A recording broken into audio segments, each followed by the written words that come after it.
नमस्कार साथियों, मैं तारा आज फिर हाजिर हूँ एक करंट अफेयर्स के टॉपिक को लेके जो कि लद्दाख से रिलेटेड है।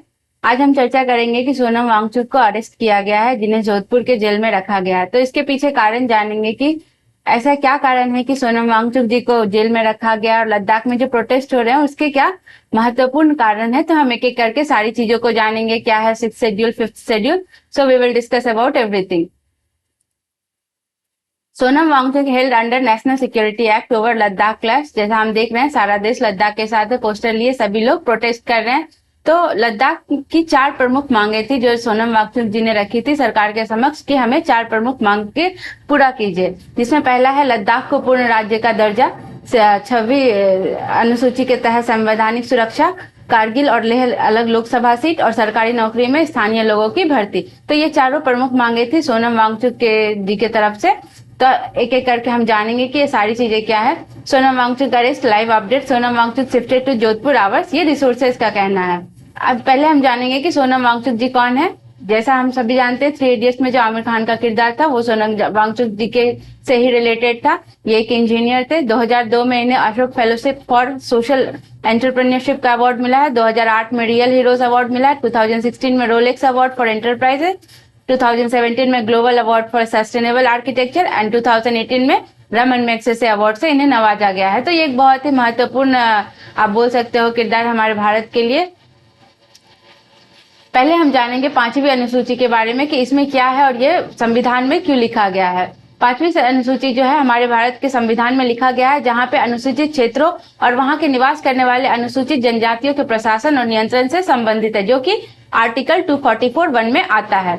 अनुसूचित क्षेत्र की रखरखाव और उनके ऊपर क्या एक्शन लेना है, उनका कैसे हैंडल करना है, वो सभी गवर्नर के हाथ में रहता है। तो संसद को भी यह अधिकार है कि वह अनुसूचित क्षेत्रों के प्रशासन से संबंधित नियम बना सके। मेनली यहाँ पे गवर्नर का ज्यादा अधिकार है। अनुसूचित क्षेत्रों के लिए विशेष ट्राइबल एडवाइजरी काउंसिल का गठन किया जाता है, जिसमें 20 सदस्य होते हैं। 3/4 सदस्य जो होते हैं वो अनुसूचित जनजाति के विधायक होते हैं। तो ये थी 5th शेड्यूल, जिसमें आप देख सकते हो कि शेड्यूल एरिया को कंजर्व करने के लिए मेनली बनाया गया है। इसका उद्देश्य जनजातीय लोगों की सांस्कृतिक पहचान की रक्षा करना है, क्योंकि आजकल मॉडर्नाइजेशन बहुत है तो जनजातीय लोग अपनी पहचान खोते जा रहे हैं। इस कारण 5th शेड्यूल को लाया गया है। उनके आर्थिक सशक्तिकरण व सामाजिक विकास को सुनिश्चित करना है, उन्हें शोषण से भी बचाना है।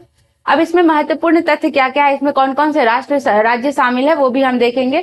5वीं अनुसूची मुख्य रूप से अनुसूचित क्षेत्रों पर लागू होती है और 6ठी अनुसूची पूर्वोत्तर क्षेत्रों के कुछ राज्य हैं, पूर्वोत्तर राज्य के कुछ क्षेत्र है उसमें लागू होती है। तो 5वीं अनुसूची में हम देख सकते हैं झारखंड, मध्य प्रदेश, छत्तीसगढ़, ओडिशा, राजस्थान, आंध्र प्रदेश, तेलंगाना, गुजरात और महाराष्ट्र आदि के कुछ क्षेत्र शामिल है, जहाँ पे जनजातियों की संख्या बहुत ही ज्यादा है। तो उस सारे क्षेत्रों को 5वीं अनुसूची में डाला गया है।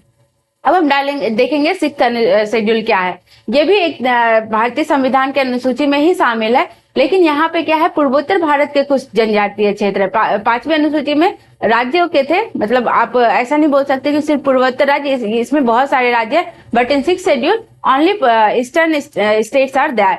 सो इस विशेष रूप से वहां की जनजातीय संस्कृति, परंपरा और स्वशासन की रक्षा हेतु बनाया गया। इसके मुख्य बिंदु है जैसे आर्टिकल 244(2) और 275(1) में यह लागू होती है। यह अनुसूची अभी तक केवल 4 राज्यों में है, असम, मेघालय, त्रिपुरा, मिजोरम। ऐसे हम शॉर्ट फॉर्म में ATMM याद करते हैं एग्जाम के पर्सपेक्टिव से अगर देखें तो इन राज्यों में स्वायत्त जिला परिषद, ऑटोनोमस डिस्ट्रिक्ट काउंसिल जिसे कहते हैं, वो उनका गठन किया जाता है। इन परिषदों को विधायी, प्रशासनिक और न्यायिक अधिकार प्राप्त होते हैं। इनके बनाए कानूनों के राज्यपाल की स्वीकृति आवश्यक होती है। 5th शेड्यूल में भी गवर्नर की ही देखरेख रहती है और 6th शेड्यूल में भी गवर्नर की ही स्वायत्तता प्राप्त होती है। इन राज्यों में स्वायत्त जिला परिषद और स्वायत्त क्षेत्रीय परिषद का गठन किया जाता है।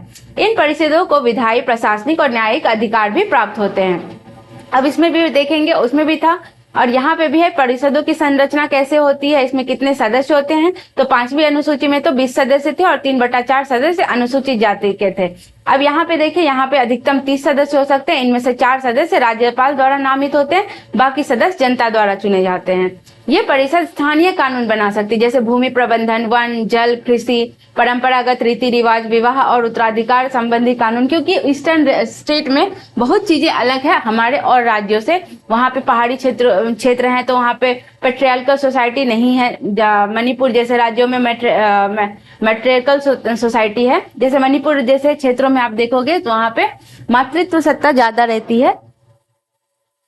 भूमि प्रबंधन, यहाँ पे जो माइंस है, वहां से जो वन के कुछ क्षेत्र हैं जो कि बहुत इंपॉर्टेंट है, वहां से बहुत सारी चीजें निकलती है, तो उन सब के लिए अलग कानून वहां के स्थानीय जो लोकल गवर्नमेंट है वही बनाती है। इनके बनाए कानूनों को राज्यपाल की स्वीकृति आवश्यक है।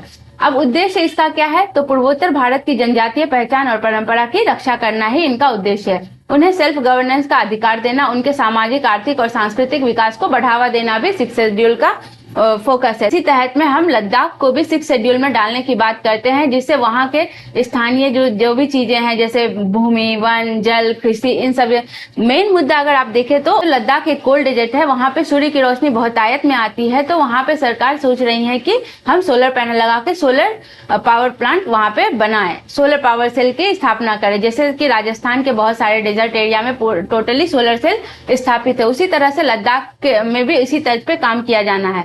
तो लोगों का कहना है कि ये जो आप बना रहे हो, इससे हमारे चरवाहों को, जो वहाँ पे भेड़ बकरियां चराते हैं, उनको बहुत दिक्कत होगी। और वहाँ के लोकल लोगों को ये सारी चीजें मिलनी चाहिए, न कि बड़े लोगों के। जैसे राजस्थान में बहुत बड़े इंडस्ट्रियलिस्ट जा जाके वहाँ पे अपनी सोलर सेल की स्थापना कर रहे हैं। तो यहाँ के लोगों का कहना है कि यहाँ के लोकल लोगों को ये सब चीजें दिया जाना चाहिए, जिससे उनके रोजगार में, उनके आमदनी में कुछ मुनाफा हो, कुछ बढ़ोतरी हो। तो यही सब कारण है लद्दाख के प्रोटेस्ट के पीछे। अभी और हम देखेंगे और क्या क्या है इसमें। अब यहाँ पे आप देखिए, यहाँ पे बताया गया था कि भारत में केवल 6ठी अनुसूची के अंतर्गत स्वायत्त जिला परिषदें काम करती है। तो आप जैसे ये लाइन देख रहे हो, इसके तहत हम देखेंगे कि कौन कौन से, जैसे मेघालय में खासी हिल्स ऑटोनोमस डिस्ट्रिक्ट काउंसिल है, जयंतिया हिल, मतलब हर राज्य में कुछ अलग अलग डिस्ट्रिक्ट काउंसिल है जो कि 6 शेड्यूल के अंदर आते हैं। पूरा स्टेट नहीं आता है, कुछ ही जो डिस्ट्रिक्ट है वो ही उसके अंतर्गत आते हैं, जहाँ के लिए अलग अलग कानून है। बाकी और क्षेत्रों के लिए जो हमारे और स्टेट है उसी तरह के सारे नियम कानून रहते हैं।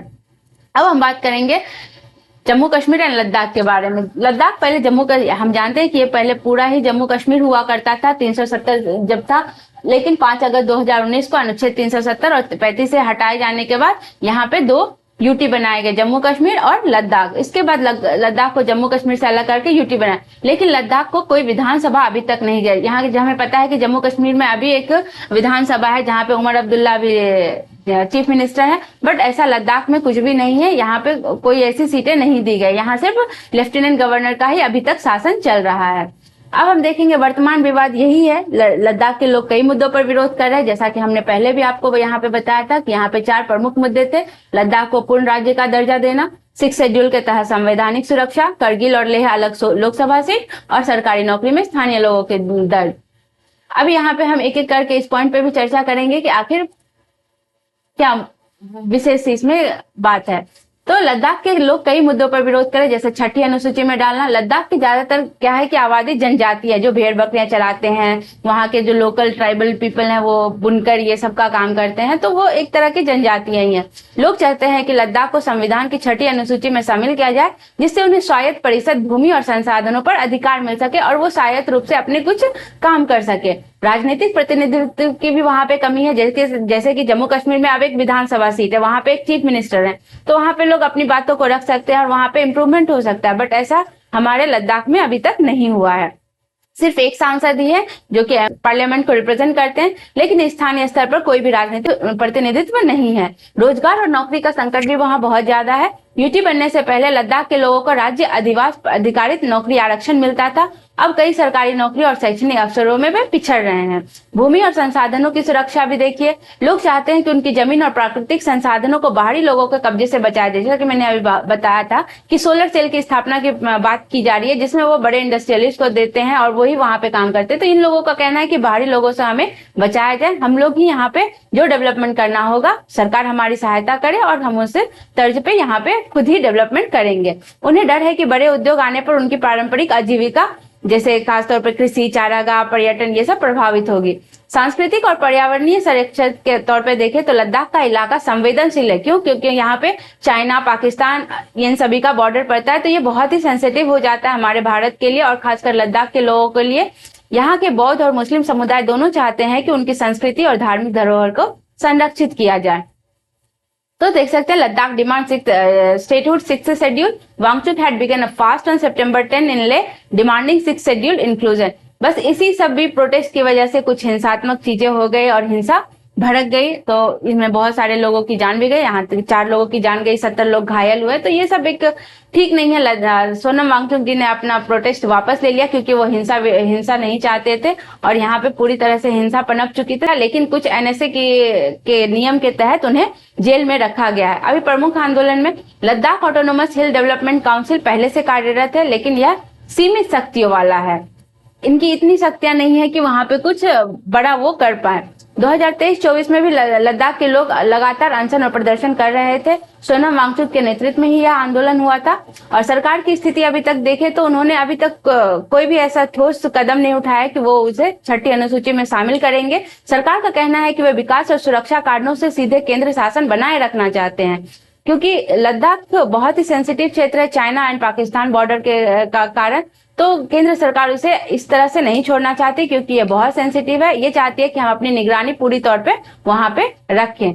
देखते हैं इसका निष्कर्ष क्या निकलता है। लद्दाख का मुद्दा मुख्य रूप से पहचान, स्वायत्ता, रोजगार, भूमि और संस्कृति की सुरक्षा से जुड़ा हुआ है। लोग चाहते हैं कि उन्हें 6ठी अनुसूची के तहत विशेष संवैधानिक अधिकार दिया जाए, जबकि सरकार अभी केंद्र शासित प्रदेश की वर्तमान व्यवस्था को बनाए रखना चाहती है। दोनों ही अपनी जगह ठीक है। हमें लगता है कि सरकार को इस तरह से काम करना चाहिए जिससे वहां के लोगों की सभी जो स्वायत्ता है वो भी बरकरार रहे और जो हमारे चाइना और पाकिस्तान बॉर्डर से जो जुड़ी संवेदनशीलताएं हैं वो भी बरकरार रहे। तो देखते हैं आगे क्या होता है। तब तक के लिए धन्यवाद। अगर ये सेशन आपको अच्छा लगा हो तो लाइक एंड सब्सक्राइब जरूर करें। धन्यवाद।